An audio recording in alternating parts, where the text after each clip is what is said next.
Bonjour tout le monde, bienvenue sur Musicalité. Aujourd'hui, nous abordons un sujet très discuté dans l'industrie musicale haïtienne, la relation entre Vague Lavie et Tony Mix. Beaucoup disent que Vague Lavie est obsédé par Tony Mix, mais est-ce vraiment le cas? Pourquoi tout ce qu'il fait semble tourner autour de lui? Et surtout, quel impact cela a-t-il sur sa carrière? Nous allons analyser tout ça ensemble. D'abord, parlons de Vague Lavie. C'est un artiste extrêmement talentueux, doté d'une voix puissante et de textes percutants.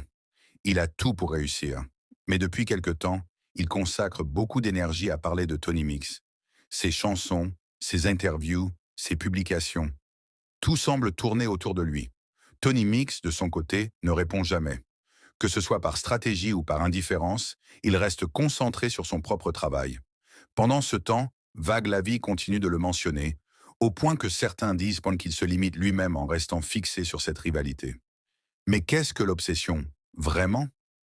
Une obsession, c'est quand une personne se concentre tellement sur quelqu'un ou quelque chose qu'elle finit par perdre de vue ses propres objectifs.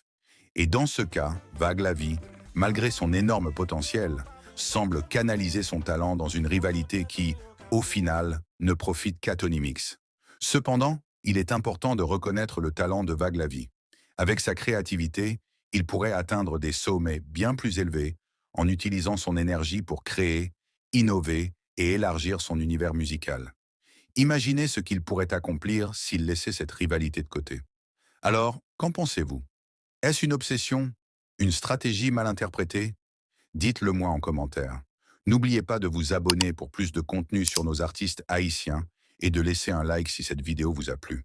Merci d'avoir regardé et à très bientôt sur Musicalité.